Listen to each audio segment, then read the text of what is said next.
I am here with Jordan Oliver making his MMA debut at Bellator 298 later this month in Sioux Falls, South Dakota. Obviously, this is a big step in your combat sports journey. So, just first of all, how's everything feeling ahead of this? How's camping going? Camp's been going great. I consider since I moved down here, camp started, right? Making this transfer, knowing that debut will be coming soon, and we're kind of fast tracking and jumping right in, and learning the different crafts, and continuing to not only learn but polish them and try to become, the best in all the areas that I can be. Um, but I feel great. I'm very, very excited to make my debut. We've been putting in a lot of work. Like I said, I moved down here 4 months ago, so just nonstop work, two a days, and I've been loving the whole process. Well, that's good to hear. Now, I don't know if you can remember your wrestling debut, and I know you wrestled in high school and probably before that, and of course in college. But if you can compare it to, say, maybe your collegiate wrestling debut, what is the feeling like ahead of this in terms of the nerves and the anticipation and everything else?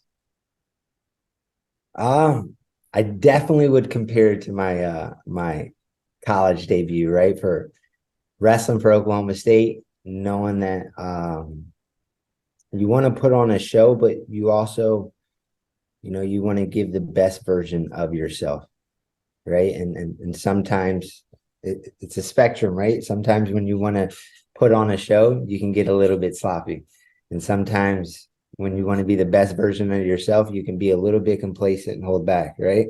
So it's being able to manage that, but it's very exciting, but also a little bit nerve wracking, right? This is my first MMA fight, so I'm blessed to be in a gym with experienced coaches and fighters that are around me, that have been in the game a very, very long time. That can kind of give me insights of, what it's going to be like for your first time. And but with that said, I think it's your own personal experience, right? There's a lot of people that told me how my first match at Gallagher Arena wrestling for Oklahoma State was going to be, but once I got in there, it was a complete different shot, right? And I ended up going into an overtime match for my first match in Gallagher Arena, and I'm like, this is not good, right? So even looking at that and looking back, and making my debut for Bellator, I especially wanted to be a way better debut than my Oklahoma State wrestling debut, but it's something that I'm very excited for. I'm known to be, a crowd pleaser. I love having the crowd behind me, so uh, I want to get out there, be exciting, and give the crowd some entertainment to watch. You talk about being a crowd pleaser. Did that play any factor at all in your decision to debut for Bellator and maybe not go the amateur route or do a smaller promotion first? Kind of what was your thought process in jumping right to a bigger stage? I've competed at a high level in wrestling, and if coming through wrestling and then jumping right into MMA, I have a lot of guys, like I said, that I want to say I took the back seat to, and I got to watch and witness them make their transition from wrestling to MMA. Of course, there's some of them that have went the amateur route, but most of them that I've been around and gotten to watch, but also are very close friends of mine, have done the same thing and went straight into the pro debut route, and obviously not Bellator. So it's definitely on a bigger stage, but for me, it's you want challenges, right? You always want to push yourself. You want to be the best, and I believe I'm ready to perform on such a high stage. Uh, I prepared my whole life, even through wrestling at the biggest stages, and now I'm going to get to compete fighting at the biggest stage. And as a top competitor, as a high level athlete, I want to be the best, right? So for me to jump in and get to showcase my skills on such a stage as Bellator, and for such a prestigious company, why not? Right? I got to push myself to be the best, and it's all part of the journey. I get this first one out of the way, and we keep building and getting better, and I don't just want to win my fights. I want to be, like I said, I want to be the best mixed martial artist. I want to showcase and I want to give the crowd and people something to look forward to each and every fight. You mentioned other wrestlers making the transition, friends of yours that who have made the jump. Obviously in Bellator, we've seen guys like Aaron Pico and Bryce Meredith and Logan Storley and Pat Downey make the jump over to differing levels of success. Who have you kind of looked at as maybe a blueprint or at least for advice as you make the jump? I've watched all these guys, from even way back, when Pico was coming in, he came in with a couple wrestlers, and one of them being Tyrell Fortune, another one being Ed Ruth, right? But even before those guys, I was really, really close and somebody I grew up with wrestling with, and uh, it comes full circle here, right? I was working out with him today. Is Darian Caldwell, right? And these are guys that we've competed through wrestling together and on high stages, on the biggest stages, and I've watched them make the transition over and have much success in their MMA career. So, I'm taking and learning a little from all of these guys, and everybody's different, right? Everybody has a different path. Um, so I'm taking what I can and all the positives and preparing myself. One of the things wrestling has always prepared me for is you always expect the unexpected, right? So I want to train and really listen to these guys and their experiences, whether it's mentally, physically, emotionally, leading into the fight and the fight itself. So it's awesome to have these guys at hand, but I even speak to guys that didn't do the Bellator route so much, and Henry Cejudo and Daniel Cormier. These are guys that are I consider brothers of mine, that have helped guide me, and being here at Kill Cliff, you have a number of different wrestlers such as Storley that has just been chiming in on my training. Um, Robbie Lawler. You got the coaches like Sean Soriano, Jason Strout, Henry Hoof, and even training, I'm side to side and getting to pick Usman's mind, and he's just sprinkling a little bit of himself onto my training. So overall, it's just I want to say it's a big wrestling team effort, right? So I'm getting a lot of information and taking a lot from these guys. I don't necessarily want to say, hey, they have the blueprint, because my path might be completely different than theirs. But out of the wrestlers I named, they've been very successful. And one of the things going through this is everybody keeps telling me it's a wrestler, striker, coach, non-coach, like Jordan. Just remember your bread and butter, right? What are you best at? What got you here, right? So um, just the advice and getting the knowledge from these guys of, hey, do this or look at this, has been amazing. Well, you kind of touched on my next question there. Your bread and butter is, of course, the wrestling. We know that's going to be a path to victory. But what has the striking been with in terms of adapting to a new discipline? And we also hear about guys falling in love with their hands once they start going in that training. I mean, is that something that you can see happening? Oh, for sure. I'm already falling in love with striking in the room. Um, I mean, the first 2, 3 months that I've been here, I was like, hey, I just retired from wrestling. I'm not wrestling. Let's fight. Right. And um, it's a blessing that I have great foot movement that transferred over from wrestling. So it's been saving me a little bit. But these guys are all high level. So they've been ping ponging me around, beating me up, and I've been learning at a high level. And the partners that I got in and out are unbelievable. So learning the striking, and with the team that I have and resources, it's just like I'm learning something new every day. And it's a bigger chess game than wrestling, right? I love wrestling because it was a big game of chess, but now you have way more weapons, right? You have your hands, your elbows, your knees, kicks, right? So um, I love it, but I got to remember, like you said, and my coaches always tell me, this is what got me here.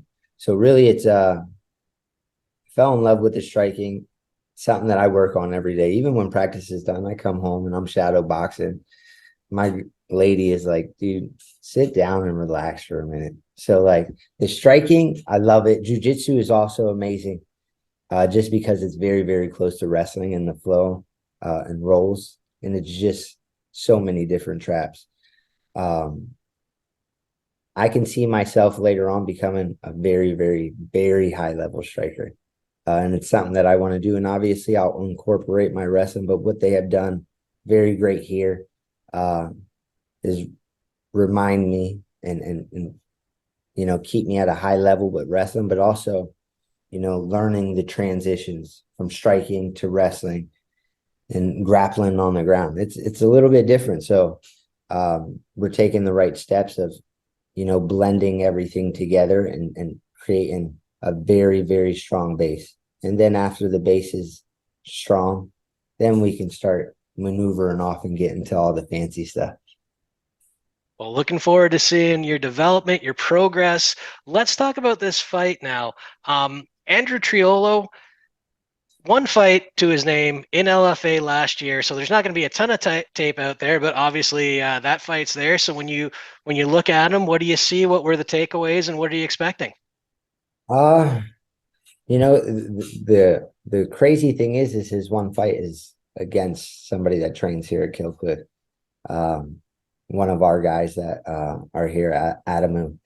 So, that's a plus for me, getting to work and hear from Adamu of what he saw. But ultimately, I take it as, almost my mindset as wrestling, right?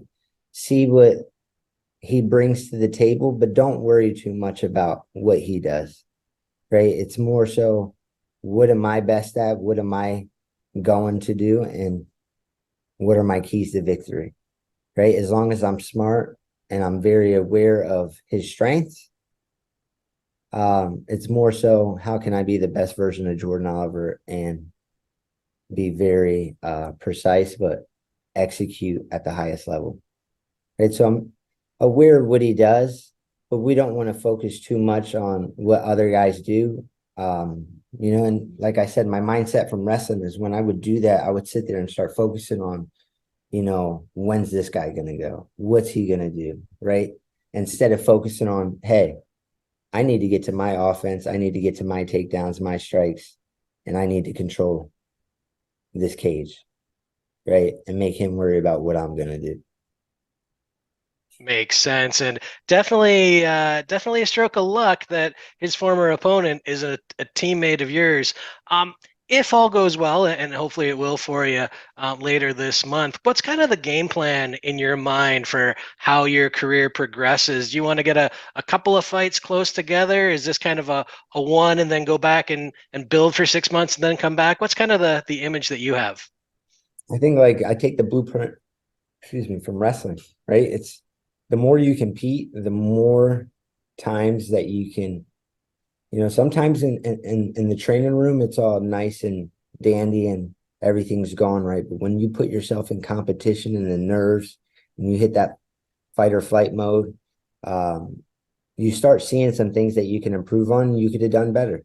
Right. So for me, it's not only get through this fight, but if the possibility I can turn around and fight in a month, I'm trying to fight every month, every 2 months, as much as I can. I know the more experience that you have, the better you're going to get. And there's some things that I'll feel in the cage that I necessarily don't feel in training, right? So the more I can become acquainted with those things and get comfortable and make the adjustments, but see the adjustments I need to make by seeing my competition, I think that's only going to help. So for me, it's after this fight's done, I want to stay busy, stay very active, and I love competing. Right, this is a little bit different than wrestling. You can get hurt, but at the same level, I love to be a top competitor, and I was never one to just jog to the top. Right? I like to sprint to the top. So with that being said, obviously you got to be smart and do the right training and prepare yourself for when the scenarios come and competition comes. Um, But for me, it's, as soon as this fight's done, back on the horse, back to training, trying to secure another opponent and fight again. So Absolutely love it. You same. mentioned the significant other there telling you to chill out when you're shadow boxing and everything. What is her thought on you jumping into fighting? Did she know this transition was coming? Yes, she knew the transition was coming. So she was, in 2016, we were living in Arizona, and I actually almost made the transition in 2016 when guys like Pico and Ruth and Fortune, at the time was my roommate, was making the transition. It was very, very fresh in my mind, right? I just lost at the Olympic team trials, actually to Aaron, right? So it was almost, I had to sit.